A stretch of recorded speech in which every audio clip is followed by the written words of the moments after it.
عبدالعزیز نے سوال کیا، سلطان کہاں ہیں؟ سلطان کہاں ہیں؟ یہ تیمور ملک نے چند افسروں کی طرف دیکھتے ہوئے سوال دہرایا۔ سلطان کہاں ہیں؟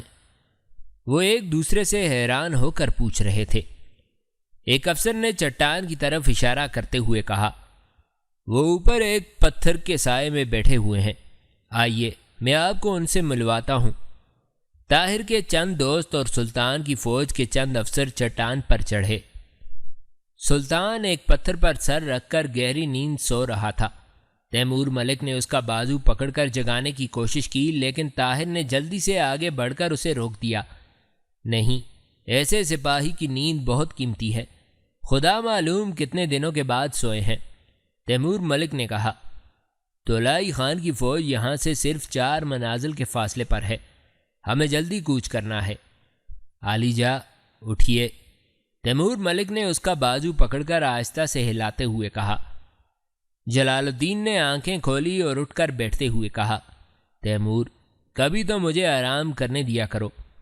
علی جا، طولائی خان کا لشکر ہم سے زیادہ دور نہیں، تو تمہارے خیال میں مجھے اس بات کا خیال نہیں تھا؟ مجھے کئی دنوں کے بعد ایک پہر آرام کے لیے ملا تھا، وہ بھی تم نے ضائع کر دیا۔ مجھے پانی پلاؤ۔ ایک افسر نے اپنی چھاگل پیش کی۔ جلال الدین پانی کے چند گھونٹ پینے کے بعد اٹھ کھڑا ہوا۔ طاہر اور اس کے ساتھیوں نے اس سے زیادہ بارعب شخصیت پہلے کبھی نہ دیکھی تھی۔ وہ سچ مچ ایک چٹان تھا۔ سلطان نے پوچھا، یہ فوج کہاں سے آئی ہے؟ تیمور ملک نے جواب دیا، بغداد سے۔ بغداد سے؟ تو خدا نے میری دعائیں سن لیں۔ اب ہم دنیا کی ہر طاقت کا مقابلہ کر سکتے ہیں۔ اگر بغداد کے لوگ بیدار ہو گئے تو مجھے یقین ہے کہ تمام عالم اسلام جاگ اٹھے گا اور ہم زمین کے آخری کونے تک اس وحشی قوم کا مقابلہ کر سکیں گے۔ سلطان آسمان کی طرف دیکھ رہا تھا اور اس کی آنکھوں میں تشکر کے آنسو تھے۔ اس فوج کا سالار کون ہے؟ تیمور ملک نے طاہر کی طرف اشارہ کرتے ہوئے کہا، ان کا نام طاہر بن یوسف ہے۔ یہ وہی ہیں جنہوں نے فوکن سے فرار ہوتے وقت میری جان بچائی تھی۔ میں نے آپ کو بتایا تھا کہ بغداد میں ایک نوجوان ہمارے لیے بہت کچھ کر رہا ہے۔ یہ وہی ہے۔ جلال الدین نے طاہر کے ساتھ نہایت گرمجوشی سے مصافحہ کرتے ہوئے کہا، عقابوں کی دنیا میں آرام نشیمن نہیں ہوتے۔ میرے ساتھ رہتے ہوئے آپ کو ایسی چٹانوں پر سونے کا عادی ہونا پڑے گا۔ میں اس جگہ بیٹھ کر آپ کی لڑائی کا ڈھنگ دیکھ رہا تھا۔ آپ کے بعد سپاہیوں کو سخت تربیت کی ضرورت ہے۔ چند جانیں بے فائدہ جوش کی وجہ سے ضائع ہوئیں۔ ایک نوجوان سے میں متاثر ہوا ہوں، وہ بالکل ایک عرب کی طرح لڑ رہا تھا۔ اس کا گھوڑا آدھا سفید اور آدھا سیاہ تھا، اور پچھلی ٹانگ میں تیل لگنے کی وجہ سے وہ تھوڑا تھوڑا لنگڑا بھی رہا تھا۔ میں اسے شاباش دینا چاہتا ہوں۔ تیمور ملک نے کہا، وہ یہی ہے، میں ان کا گھوڑا دیکھ چکا ہوں۔ جلال الدین نے کہا، میں تمہیں مبارکباد دیتا ہوں اور اپنے 3 بہترین گھوڑوں میں سے آج ایک تمہیں دوں گا۔ تیمور ملک نے کہا، طاہر تم کتنے خوش نصیب ہو، سلطان صلاح الدین ایوبی نے تمہارے باپ کو اپنی تلوار دی تھی اور خوارزم کے مجاہد اعظم نے تمہیں اپنا گھوڑا دیا ہے۔ جلال الدین نے کہا، سلطان صلاح الدین ایوبی کی تلوار؟ ہاں، ان کے والد کو صلاح الدین ایوبی نے بہادری کے صلے میں اپنی تلوار دی تھی۔ کیوں طاہر، وہ تلوار اپنے ساتھ لائے ہو یا اس دفعہ بھی بغداد میں چھوڑ آئے ہو؟ طاہر نے جواب دیا، وہ تلوار میرے پاس ہے اور میں نے آج پہلی بار اسے استعمال کیا ہے۔ جلال الدین نے کہا، میں دیکھ سکتا ہوں؟ طاہر نے تلوار نکال کر پیش کر دی۔ سلطان نے دستے پر صلاح الدین ایوبی کا نام دیکھ کر تلوار کو بوسہ دیتے ہوئے کہا، خوش نصیب ہے وہ بیٹا جس کے باپ نے اتنا بڑا انعام حاصل کیا تھا۔ کاش میرا باپ بھی خوارزم کا شہنشاہ ہونے کے بجائے اس سول العزم مجاہد کی فوج کا ایک سپاہی ہوتا، اور میں بھی تمہاری طرح اس پر فخر کر سکتا۔ طاہر نے کہا، اگر آپ قبول فرمائیں تو میں یہ تحفہ آپ کی خدمت میں پیش کرتا ہوں۔ شکریہ، لیکن میں اس کا مستحق نہیں، اور میں آج یہ دیکھ چکا ہوں کہ تم اس کا حق ادا کرنا جانتے ہو۔ سلطان نے یہ کہتے ہوئے تلوار واپس کر دی۔ فوج کوچ کے لیے تیار ہوئی، سلطان نے کہا، طاہر تم بغداد کی طرف ہماری رہنمائی کرو گے؟ بغداد؟ طاہر نے حیران ہو کر سوال کیا۔ ہاں بغداد۔ خلیفہ کے طرز عمل میں اس غیر متوقع تبدیلی کے بعد مجھ پر فرض عائد ہوتا ہے کہ میں خود ان کی خدمت میں حاضر ہو کر ان کی رہی صحیح غلط فہمیاں دور کر دوں۔ مجھے امید ہے کہ وہاں چند دن قیام کر کے ہم مصر و شام اور عرب کے ممالک کی اعانت سے ایک بہت بڑی فوج تیار کر سکیں گے۔ مجھے یقین ہے کہ آپ کو روانہ کرنے سے پہلے خلیفہ نے تاتاریوں کے خلاف اعلان جہاد کر دیا ہوگا۔ طاہر نے مغموم لہجے میں جواب دیا، آپ کو غلط فہمی ہوئی ہے۔ بغداد سے میرے ساتھ آنے والے رضاکاروں کو حکومت باغی قرار دے چکی ہے۔ میں خود قید خانے سے فرار ہو کر آیا ہوں۔ بغداد سے صرف 1000 آدمیوں نے میرا ساتھ دیا تھا اور یہ باقی رضاکار ہمارے ساتھ راستے کے شہروں میں شامل ہوئے ہیں۔ سلطان نے اپنے ہونٹوں پر ایک مغموم مسکراہٹ لاتے ہوئے کہا، تو اس کا مطلب یہ ہے کہ میری دعا ابھی تک قبول نہیں ہوئی، لیکن میں مایوس نہیں۔ تمہاری آمد اس بات کا ثبوت ہے کہ باہر کے مسلمان ہمارے مصائب کے متعلق بے پرواہ نہیں۔ وہ وقت آئے گا کہ تمام عالم اسلام اس فتنہ عظیم کے مقابلے کے لیے اٹھ کھڑا ہوگا اور میں اس وقت تک اپنا فرض ادا کرتا رہوں گا۔ جہاں تک ہو سکے گا میں عالم اسلام کی حفاظت کو اپنے کندھے کے بوجھ کی طرح اٹھاتا رہوں گا، جب تک تاتاریوں کے گھوڑے میری لاش کے اوپر سے نہیں گزر جاتے۔ میں ہر قدم پر ان کا مقابلہ کروں گا۔ میں دنیا میں یہ ثابت کر کے دکھاؤں گا کہ جو جماعت خود مٹنے کا ارادہ نہیں کرتی اسے کوئی مٹا نہیں سکتا۔ میں اسلامی ممالک کے ہر حکمران کے محل کا دروازہ کھٹکھٹاؤں گا۔ میں دنیائے اسلام کے دور افتادہ ممالک میں سونے والے سپاہیوں کو جگاؤں گا اور مجھے یقین ہے کہ میری آواز ضرور سنی جائے گی۔ تیمور، لشکر کو کوچ کا حکم دو، ہماری منزل مقصود افغانستان ہے۔ طاہر تیمور کی زبانی ہرات اور بلخ کی عبرتناک تباہی کا حال سن چکا تھا۔ تیمور ملک نے اس کی تجویش کی وجہ معلوم کرنے کے بعد اسے یہ تسلی بھی دی کہ شہر کی بیشتر آبادی حملے سے پہلے ہجرت کر چکی تھی۔ فوج میں بلخ کے کئی آدمی تھے۔ طاہر کے استفسار پر ان سب نے بتایا کہ شیخ عبد الرحمن اپنے مال و متاع کے ساتھ بلخ پر حملے سے کئی ہفتے پہلے رفو چکر ہو چکا تھا۔ تاہم طاہر ہر منزل کے بعد تیمور ملک سے یہ کہتا کہ میں بلخ ضرور جاؤں گا، اور تیمور ملک ہر بار یہ جواب دیتا کہ وہاں گلی سڑی لاشوں اور جلے ہوئے مکانات کے سوا کچھ نہیں پاؤ گے۔ شہر کی ناقابل برداشت بدبو تمہیں 2 کوس کے فاصلے سے واپس دھکیل دے گی۔ جلال الدین کو طاہر کی تشویش کا علم ہوا تو اس نے بلخ کے تمام سپاہیوں کو شیخ عبد الرحمن کے متعلق اپنی معلومات بیان کرنے کا حکم دیا۔ اتفاقاً ایک شخص ایسا نکل آیا جس کا بھائی شیخ عبد الرحمن کے پاس ملازم تھا۔ اس نے بتایا کہ شیخ حملے سے 4 ہفتے پیشتر اپنے گھر کے تمام افراد کے ساتھ بلخ چھوڑ چکا تھا، اور رخصت کے وقت اسے اپنے بھائی سے معلوم ہوا تھا کہ سردست شیخ کی منزل غزنی تھی۔ اس کے بعد وہ شاید کسی اور شہر کا رخ کرے۔ سلطان نے طاہر کو تسلی دیتے ہوئے کہا، تقدیر کے راستے اچانک ایک دوسرے سے آ ملتے ہیں۔ ہم مرو کی طرف جا رہے تھے، مگر اب شاید تمہاری وجہ سے ہماری منزل مقصود بھی غزنی ہے۔ راستے میں چند مقامات پر تاتاریوں کی چھوٹی چھوٹی ٹولیوں نے جو سلطان کی تلاش میں دن رات ایک کر رہی تھیں مزاحمت کی، لیکن سلطان انہیں تہ تہ کرتا ہوا غزنی پہنچ گیا۔ غزنی میں امین الملک نے 50,000 سپاہیوں کے ساتھ سلطان کا استقبال کیا۔ چند دنوں میں سیف الدین اغراق بھی 40,000 سپاہیوں کے ساتھ آ ملا۔ اس کے بعد افغانستان کے ملک اور سردار یکے بعد دیگرے اپنی اپنی جمعیت کے ساتھ غزنی پہنچنے لگے۔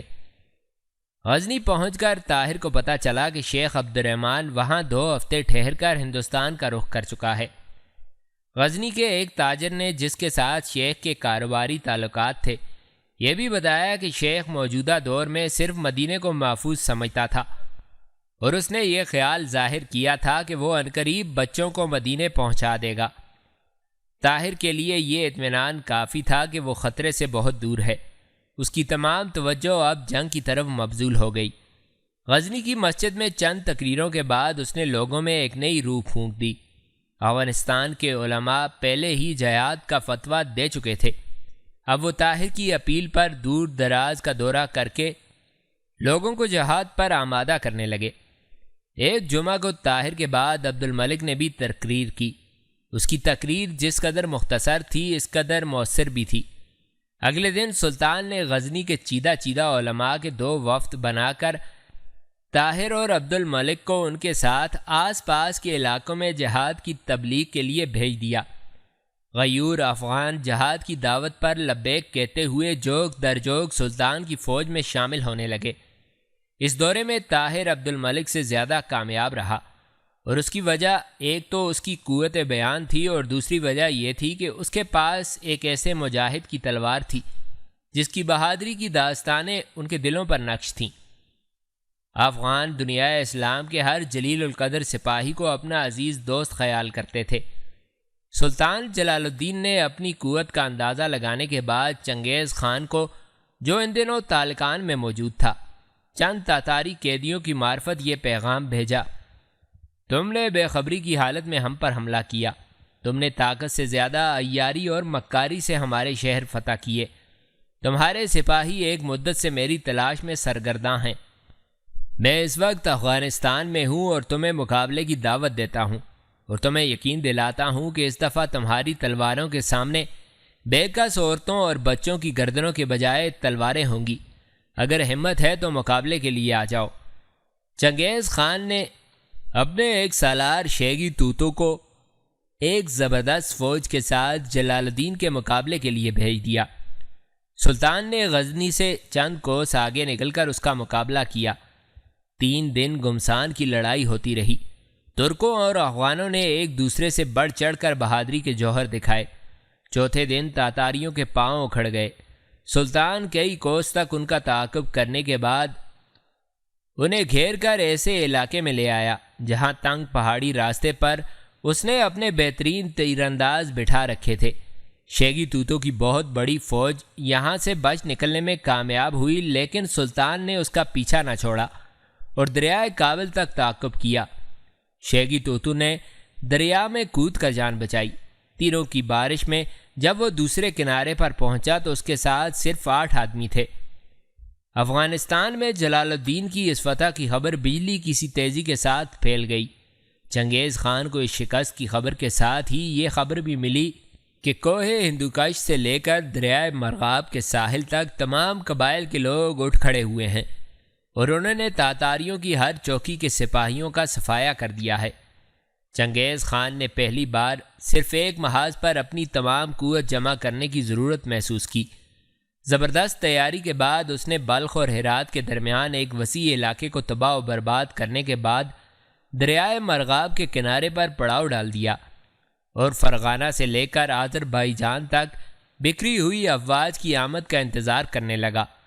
لیکن یہ پہلا موقع تھا کہ چنگیز خان کو اپنی فتح کا پورا یقین نہ تھا، اور اسے یہ خدشہ تھا کہ اگر اسے شکست ہوئی تو مفتوحہ ممالک کے تمام وہ لوگ جو ابھی تک تاتاریوں کے مظالم کی وجہ سے سہمے ہوئے ہیں اس کے خلاف اٹھ کھڑے ہوں گے اور جلال الدین زمین کے آخری کونے تک اس کا تعاقب کرے گا۔ لیکن قدرت کو شاید جلال الدین کے عزم و استقلال کا ایک اور امتحان مقصود تھا۔ مستقبل کے افق پر ایک ہلکی سی روشنی دیکھنے کے بعد اسے پھر ایک بار ادبار کی گھٹائیں نظر آنے لگیں۔ ایک افسوسناک حادثے نے شیر خوارزم کی شاندار فتح شکست میں تبدیل کر دی۔ شیگی توتو کی شکست کے بعد جو مال غنیمت سلطان کے ہاتھ آیا اس میں ایک خوبصورت گھوڑا بھی تھا۔ اس گھوڑے پر امین الدین ملک اور سیف الدین اغراق میں تکرار ہو گئی۔ سیف الدین کے منہ سے کوئی سخت جملہ نکل گیا اور امین الدین نے غصے میں آ کر اسے چابک رسید کر دیا۔ سیف الدین کے بھائی نے فوراً تلوار کھینچ لی اور امین ملک پر حملہ کر دیا، لیکن امین کی فوج کے ایک افسر نے پیچھے سے تلوار مار کر اس کا سر قلم کر دیا۔ فوج کے 2 بہادر سرداروں کے درمیان جنگ ناگزیر ہو گئی۔ سیف الدین اغراق کے 40,000 اور امین الدین ملک کے 50,000 ایک دوسرے کے سامنے صفیں باندھ کر کھڑے ہو گئے۔ سلطان کو اپنے خیمے میں یہ خبر ملی تو وہ بھاگ کر باہر نکلا اور ان کے درمیان جا کھڑا ہوا۔ دونوں کو سمجھانے کی کوشش کی۔ افغانستان کے ملک اور علماء بھی ان دو افواج کے درمیان قطار باندھ کر کھڑے ہو گئے۔ سلطان کے حکم پر امین الدین ملک معذرت خواہی کے لیے تیار ہو گیا، لیکن سیف الدین کے لیے اپنے بھائی کا قتل معمولی بات نہ تھی۔ اس کا پہلا اور آخری مطالبہ یہی تھا کہ امین ملک کو اس کے حوالے کیا جائے۔ سلطان کو ایک طرف یہ احساس تھا کہ امین ملک پر سختی کی گئی تو اس کے 50,000 سپاہی اس کا ساتھ چھوڑ کر چلے جائیں گے، دوسری طرف سیف الدین کے ناراض ہو جانے کی صورت میں اسے 40,000 ترکوں کے بگڑ جانے کا خطرہ تھا۔ مصالحت کی تمام کوششیں ناکام ثابت ہوئیں۔ سیف الدین کو سلطان کی نیت پر اس لیے بھی شبہ ہوا کہ امین ملک اپنی لڑکی سلطان کے عقد میں دے چکا تھا۔ اس نازک موقع پر نہ علماء کی منتیں کارگر ثابت ہوئیں اور نہ طاہر اور عبد الملک کی تقریروں کا کوئی اثر ہوا۔ چنانچہ سیف الدین نے رات کے وقت اپنے 40,000 سپاہیوں کے ساتھ کرمان کی طرف کوچ کیا۔ سلطان کا ایک مضبوط بازو ٹوٹ چکا تھا۔ جلال الدین کے لشکر میں پھوٹ کی خبر سنتے ہی چنگیز خان باد و بارہ کی طرح غزنی کی طرف بڑھا۔ سلطان نے غزنی سے کئی منازل آگے جا کر پڑاؤ ڈال دیا اور چنگیز خان کے راستے کی ہر پہاڑی، ہر گھاٹی اور ہر درے پر چھاپہ مار سپاہیوں کے پہرے بٹھا دیے۔ چنگیز خان کے ساتھ ایک بے پناہ قوت تھی۔ وہ راستے کی ہر مشکل پر قابو پاتا، مزاحمت کی ہر چٹان کو سرنگوں کرتا اور قدم قدم پر اپنے سپاہیوں کی لاشوں کے انبار لگاتا ہوا آگے بڑھ رہا تھا۔ جلال الدین کے چھاپہ مار سپاہی اچانک کسی پہاڑی پر نمودار ہوتے اور اس کی فوج کے کسی حصے پر تیروں کا می برسا کر غائب ہو جاتے۔ جلال الدین کسی ایک میدان میں فیصلہ کن جنگ لڑنے کا فیصلہ نہ کر سکا۔ چنگیز خان کی ٹڈی دل افواج کے سامنے اس کے معمولی لشکر کی کوئی نسبت نہ تھی۔ دوسرے 40,000 ترکوں کے نکل جانے سے اس کے نئے ساتھیوں کے حوصلے پست ہو چکے تھے۔ صرف 15-20 ہزار سپاہی ایسے تھے جن کے متعلق اسے یقین تھا کہ وہ فتح و شکست سے بے نیاز ہو کر آخری دم تک لڑیں گے۔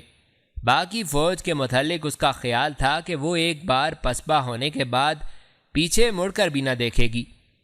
اس نے فوج کا بیشتر حصہ امین الملک اور تیمور ملک کے سپرد کیا اور اپنے پرانے جانثاروں کے طوفانی دستوں کے ساتھ آگے بڑھ کر چنگیز خان کی فوج کے ہراول کو شکست دی اور قریباً 5,000 سپاہی تحت کر دیے۔ جب چنگیز خان ہراول کے سالاروں کو لعنت ملامت کر رہا تھا تو اسے یہ خبر ملی کہ جلال کے طوفانی دستوں نے پہاڑیوں کے عقب سے ایک لمبا چکر کاٹ کر عقبی دستوں پر حملہ کر دیا ہے اور رسد کا بہت سا سامان لوٹ لیا ہے۔ مٹھی بھر جماعت کے ساتھ جلال الدین کی ان کامیابیوں نے اس کی فوج میں پھر ایک نئی روح پھونک دی، لیکن تاتاریوں کی قوت کا صحیح اندازہ کرنے کے بعد جلال الدین نے یہ فیصلہ کیا کہ دریائے سندھ تک پیچھے ہٹتا جائے گا اور اس دوران میں اسے ایک تو مزید تیاری کا موقع مل جائے گا، دوسرا عقب سے چھاپا مارنے والی فوجیں آئے دن تاتاریوں کے نقصانات میں اضافہ کر کے انہیں پہاڑوں کے اس لامتناہی سلسلے میں اور آگے بڑھنے کا فیصلہ تبدیل کرنے پر مجبور کر دیں گی، اور پسپائی کی صورت میں چنگیز خان کا انجام شیگی توتو سے مختلف نہ ہوگا۔ چنگیز خان ان خطرات سے بے خبر نہ تھا۔ اسے معلوم تھا کہ شیر خوارزم اسے اپنی خطرناک کھچار میں لا رہا ہے، لیکن آگے بڑھنے کے بجائے پیچھے ہٹنا زیادہ خطرناک سمجھتے ہوئے اس نے قدم قدم پر سخت ترین نقصانات کی پرواہ نہ کرتے ہوئے اپنی رفتار تیز کر دی۔ جلال الدین نے امین ملک اور تیمور ملک کو حکم دیا کہ وہ فوراً مستقر کو چھوڑ کر اپنی فوجیں مشرق کی طرف لے جائیں اور خود 8,000 جانبازوں کے ساتھ تاتاریوں کی رفتار کم کرنے کی تدابیر سوچنے لگا۔ ایک صبح تاتاری جب سورج کے سامنے سربسجود تھے، جلال الدین نے ایک پہاڑ کے عقب سے نمودار ہو کر ان کے لشکر کے بائیں بازو پر حملہ کر دیا، اور جب تک دوسری وادی سے کلب لشکر کے سپاہی بائیں بازو کی فوج کی مدد کے لیے پہنچے، جلال الدین 30,000 تاتاریوں کو موت کے گھاٹ سلا چکا تھا۔ چنگیز خان نے جلال الدین کا پیچھا کرنے کے بجائے ہراول دستوں کو امین اور تیمور ملک کی قیادت میں پیچھے ہٹنے والی افواج کا پیچھا کرنے کا حکم دیا اور باقی لشکر کی رفتار بھی تیز کر دی۔ جلال الدین کو ایک اور موقع ہاتھ آیا اور اس نے دوپہر کے وقت عقب میں نمودار ہو کر رسد کے دستوں پر حملہ کر دیا، لیکن عقب کی افواج رک کر مقابلہ کرنے کے بجائے مدافعانہ جنگ لڑتی ہوئی آگے بڑھتی گئیں۔ جلال الدین نے رسد کے سامان سے لدے ہوئے خچر منتشر کر دیے اور دور تک تاتاریوں کا پیچھا کر کے ان پر تیر برساتا رہا۔ بالآخر تیسرے پہر اس نے فوج کو رکنے کا حکم دے کر ایک افسر سے کہا، خدا خیر کرے، مجھے معلوم ہوتا ہے کہ امین ملک حماقت کر بیٹھا ہے۔ اس نے تاتاریوں کے ہراول دستے دیکھ کر میرے حکم کے خلاف ان کے ساتھ لڑائی شروع کر دی ہے، ورنہ عقب میں میرے حملے کے باوجود تاتاریوں کے نہ رکنے کی وجہ اور کیا ہو سکتی ہے؟ ترک افسر نے جواب دیا، امین ملک اتنا بیوقوف نہیں، اور اگر ہو بھی تو تیمور ملک جیسا جہاندیدہ سپاہی اس کے ساتھ ہے۔ سلطان نے کہا، لیکن تاتاری سامان رسد کے ایک خچر کو 100 سپاہیوں سے زیادہ قیمتی سمجھتے ہیں۔ آج انہوں نے مڑ کر بھی نہیں دیکھا۔ اس سے دو ہی باتیں ظاہر ہوتی ہیں، امیر ملک نے یا تو ان کے ساتھ لڑائی شروع کر دی ہے اور یا وہ ان کے نرغے میں آ چکا ہے۔ ہمیں ان کی مدد کو فوراً پہنچنا چاہیے۔ جلال الدین کے خدشات صحیح ثابت ہوئے۔ چنگیز خان کے ہراول کے چند دستوں نے قریباً 20 کوس یلغار کرنے کے بعد امین ملک کے لشکر کو جا لیا۔ امین ملک نے یہ سمجھ کر کہ ان کی تعداد بہت تھوڑی ہے اور پیچھے جلال الدین کے حملوں کے باعث چنگیز خان اتنی بڑی فوج کے ساتھ نہایت معمولی رفتار سے پیش قدمی کر رہا ہوگا، فوج کو ٹھہرنے کا حکم دیا اور ان پر حملہ کرنا چاہا۔ لیکن تیمور ملک نے اس ارادے کی مخالفت کی اور اسے سمجھایا کہ ہراول کو اس قدر تیزی سے آگے بھیجنے سے چنگیز خان کا مقصد اس کے سوا کچھ نہیں ہو سکتا۔ ہمارے ساتھ لڑائی چھیڑ کر ہمیں تاتاریوں کے باقی لشکر کی آمد تک مصروف رکھا جائے۔ بہتر یہ ہوگا کہ آپ مجھے 2000 سواروں کے ساتھ ان دونوں سے نمٹنے کے لیے چھوڑ دیں اور اپنی پسپائی جاری رکھیں۔ لیکن امین ملک نے یہ مشورہ قبول نہ کیا اور پیچھے مڑ کر تاتاریوں پر حملہ کر دیا۔ تاتاری تھوڑی دیر مقابلہ کرنے کے بعد بھاگ نکلے۔ امین ملک نے لشکر کو دوبارہ کوچ کا حکم دیتے ہوئے تیمور ملک سے کہا، دیکھا آپ نے، مجھے یقین تھا کہ یہ چنگیز خان کے ہراول دستے نہیں بلکہ کسی طرف سے کوئی اور گروہ اس طرف آ نکلا ہے۔